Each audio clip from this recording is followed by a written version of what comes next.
To kick us off, I thought it would be nice to sort of get a sense of what is the mood music at the moment around DB transfers and where does the market lie really. Obviously it's been in the headlines a lot, but it'd be good to sort of paint a picture of what the market is now, advisors' experiences, and go from there. So Mike, if we start with you, what would you say that you're seeing in terms of the demand for DB transfer advice and the volume of requests? I think it's interesting because it's relatively busy, but you've got to remember from years gone by, we are coming from a standing start really, where it was, as you said a couple of minutes ago, it was a hot potato. So any increase from a standing start is going to appear relatively busy. Grayside as a firm is 8 advisors. I was looking a few days ago because of the questions that were going to be raised today. We've actually analysed about 40 DB transfers in the last 12 months. From about 8 advisors. So if you actually break that down, it's not actually a great deal. It's 8 advisors, it's probably less than one a month each. So yeah, from a standing start, it's busy, but in comparison to the rest of the work that financial advisors are doing day to day, it's still a relatively small part of our business. Fine. And then Tim, as a kind of pension transfer specialist, what do you see in terms of the market? Well, certainly the business we operate, there's a director, the consumer market, but there's also we operate a bureau service that picks up referrals from IFAs. So clearly we get a lot more typically than might do. For instance, we probably get 5 or 6 inquiries a day, which probably turns into maybe 1 or 2 transfers a day. So certainly we are sort of very much at the sharp end. But there is an ever-growing number, for sure, ever-growing, and people are just much more aware. You tend to find a trend happens when someone comes, for instance, from British Steel, then they go and tell somebody else, and then somebody else comes from British Steel, and you actually end up with certainly IFAs that we find, specialists in particular sectors, and we get more and more people from each of those sectors at the time. I think it's the growth of the almost canteen chatter, isn't it? And it's a groundswell, and I think what people are doing are they talk to people they used to work with if they've left the industry or left that particular business. They exchange all their stories, and it's a topic of conversation. So absolutely, I've had some personal experience within the oil industry for that. Know somebody who left an oil company, and the chatter is, what have you done with your DB scheme? Have you changed it? Have you moved it? Have you seen this financial advisor or this financial advisor? And it's that groundswell, I think, of canteen chat that is going to bring it higher and higher, the number of transfer inquiries. And as people see sort of the transfer values, this all-time high we talk about, I mean, obviously, yes, it's an all-time high. We don't know what's happening next year or the year after. It might go up higher. We don't know. But yeah, typically, a typical example, one guy just 6 years ago had a transfer value, a deferred member, he left many years ago, 250,000. As of 6 weeks ago, 800,000. And literally, and he took a while for us to have the conversation because he said, I couldn't come to terms with the size of the money. I just couldn't believe how big it was. I literally couldn't deal with it. It was just too much. And so it was a long, slow process to make sure he understood what it was that was involved. So, and it's bound to start that sort of conversation between members to say, this has happened to me. There's a number of things driving that, though, isn't there? There's the canteen chatter. You're absolutely right. We had we had a request from a chap in work for an insurance company actually, but within probably about 6 weeks, 4 in that particular department have come to us for the same DB transfer advice. So it is canteen chatter. It's pensions freedom. It's also I think another big driver is advisors becoming more confident in that area. It's not so much the hot potato it was 3 or 4 years ago. And the high transfer. So there's a whole mix of, you could probably bullet point 6 or 7 things that are really driving the number of inquiries that are coming through. It's canteen chatter, it's the transfer values, it's the pensions freedom, it's advisors being more confident. And you put all those together, and from where we were a standing start 3 or 4 years ago, it's looking very high. I don't think advisors can ignore it now, because you could walk away from DB business before because it was very risky, people were very adverse to doing it. But because of all of these things and a lot of the stuff in the nationals, there's big names doing large transfers and making it very clear that the pension freedoms are great, people automatically think it's the right thing for them to do. So advisors are being approached more and more because of that as well.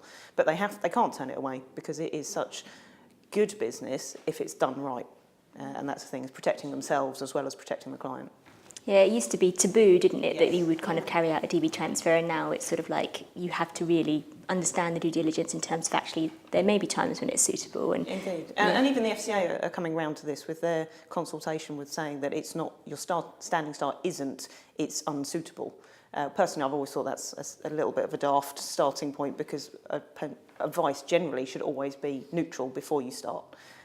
But with the FCA coming around saying actually it is neutral, because there are pros and cons, it will start to make it feel less threatening to deal in this kind of business. Do you not also think, Claire, that if you say that advisors must look at it, for obviously it's very lucrative, but also there's the danger of not actually addressing it in a client's holistic sort of review, Definitely. And then coming back in a couple of years' time saying, why didn't you tell me about it? You were wrong by not actually addressing Yeah, it. I don't think we've seen any yet, but the big risk people have said, I'm not doing it, you shouldn't do it, full stop, don't do it. That could be something that's going to come back to bite them later, to say, well, my husband died, my wife died, I could have had all these death benefits, you didn't even consider it, you wouldn't even touch it. So that is another risk for not doing it versus assessing it properly and doing it fully through to the end, whether the advice is to transfer or not to transfer. Even if they don't want to do it themselves, or the PI liability, or the ethos of the company, or whatever it is, even if they don't want to do it themselves, you have to have a mechanism for helping that client. Indeed. And there's lots of options out there, isn't there? Yeah. To get help. Yeah. So the external bureau services and lots of different things. There's loads of options for advisors who don't actually want to take on the risk themselves. I think Or don't feel confident. Yeah. So I some think we people will still see the don't. demand go up as well. I think one of the issues around all this is that we don't know exactly how many transfers there are, because the FCA aren't at the moment collecting the data for it, and they are going to start doing that next year. But at the moment, we're working on estimates, and they're all very good estimates, but they're still estimates. But there are, I think the latest figures I've seen is 120,000 for this year or something like that. But if you look at the Purple Book issued by the PPF, then there's over 5 million deferred defined benefit members out there. And I know there's an element of double counting, because some people will have 2 pensions, but it's still a massive amount of money, and we're just, at the moment, just very touching the surface. And I guess that's even the amount of transfers is the tip of the iceberg, because like Tim said, it's for every transfer there are other clients who come to you and you advise not to do it. So the actual number of people who are being advised on it is even bigger than that. Exactly. Yeah. And Matt, from your point of view, are PFS members coming to you as a professional body and asking for help with this issue? Yeah, I mean, we've published our good practice guide, and we've had that downloaded thousands of times. So yeah, it's definitely something that's at the front of people's minds. And again, our approach has been to, in our good practice guide, is to really just list out the pros and the cons. And just make it clear that process of looking at things holistically, this is advice just like all other advice, so it has to be looked at in the round, and advisors have to understand the risks involved, but it is an advice process like other advice processes. Yeah, and I suppose given the volumes that like some firms are seeing, and given this kind of groundswell of drivers that are pushing the market forward. Tim, where does that sit in terms of, this backdrop of the FCA work that it's been doing in terms of, mounting supervision, aggressive headlines, that headline figure of, almost 50% are unsuitable, does that translate to the wider market, do you think? I think it does. I think certainly what we're looking at now is there's other bureaus out there that obviously the FCA has been out to visit, and some have chosen to close on their own volition. And the thing is, I'll be honest, it depends on sort of where you go and how you view these things, and sort of dealing with them every day. It's sometimes a bit of a shock. It didn't ought to be. You see the FCA's guidance and it says do this, and you think, well, why wouldn't you do that anyway? Surely that's a typical thing to consider anyway. And then actually as we're out there and we look at other people and we get other suitability reports and things from elsewhere, and you look at these and you think, wow, that really isn't very good. So you can actually understand why the FCA is having to legislate the way it is and give the guidance the way it is.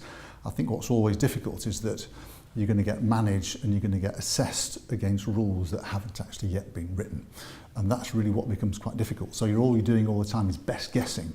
And from a spirit point of view, it's in the very best spirit we're doing what we're doing and hoping we're doing everything the right way, but we just don't know what some of the issues are going to be and what might come out of the woodwork in early part of next year when that guidance is published. And in the files that you see, what are the sort of issues that are coming up time and again?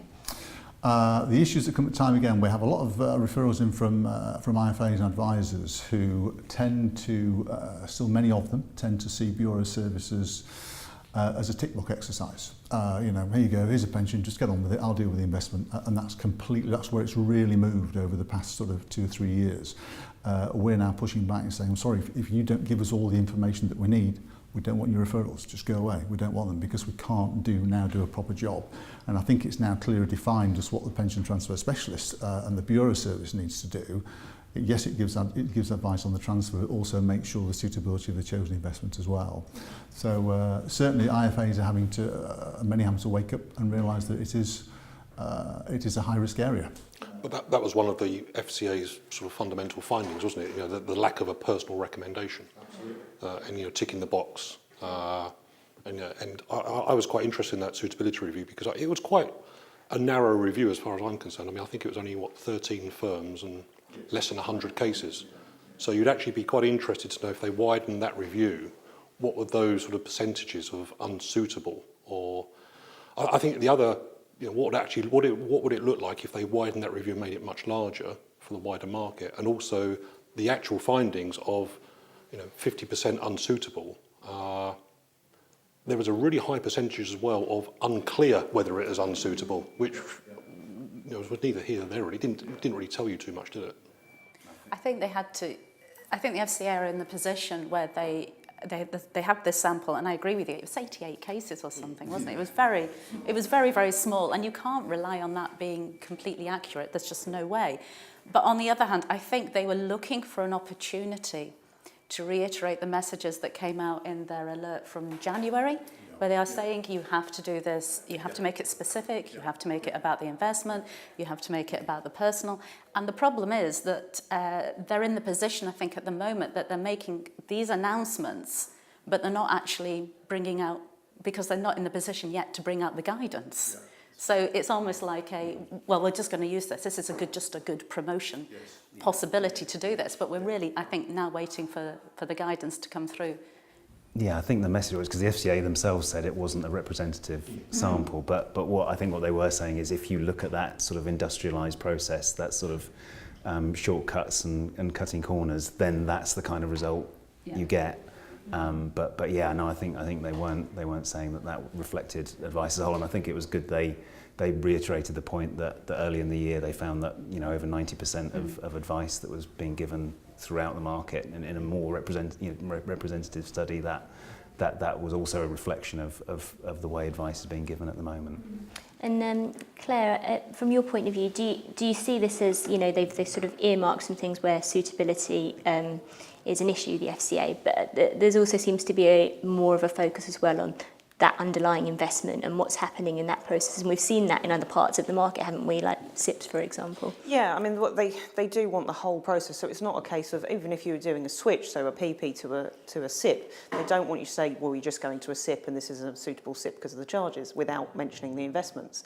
So it's an extension of that, but to the DB market, because there are so many people out there who have a DB scheme who have never even considered what an investment is.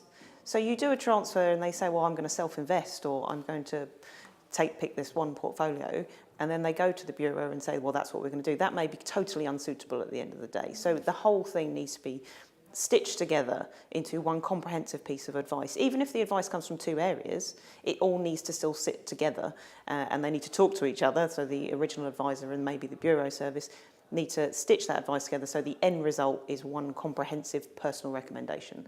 And I think they've been quite clear on that, that's where they're going. And it's okay to use different people in the process, as long as everyone's talking to each other and we're all ending up at the same point and we're all in agreement that actually the client will be at the best interest and where they're going is the best place for them and what they're investing in is suitable for them. So it's lots and lots of stages. So I think they just need to write it down a bit clearer.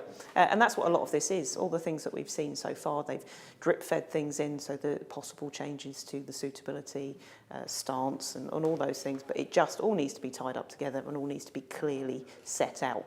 I'm in favour of rules myself over guidance. I like things to be clear-cut, yes and no, but we'll never get a yes and no clear-cut guidance on or clear-cut rules on DB transfers, because we were talking earlier, not a single person we talk to is the same as the person sat next to them. It never happens. So that everything needs to be personally looked at. I think the fear, though, the fear and concern is actually well-founded by virtue of the fact that you used to look pre-freedoms and you'd be doing 2, 3, 4% of your business might be drawdown cases, and they will be typically for high net worth clients and sophisticated investors. And you then literally opened up this whole market without the product set really changing at all to a whole host of people with anything more than 30, 40, 50,000 pound transfer values being thrown into this investment quagmire thinking, I really don't understand what on earth's going on. And that for me is part of the fear, the fact that do clients properly understand the investment element from coming from what's a guaranteed space into what is clearly no longer the guaranteed space, and are the investments appropriate, are they working for them, do they even understand them?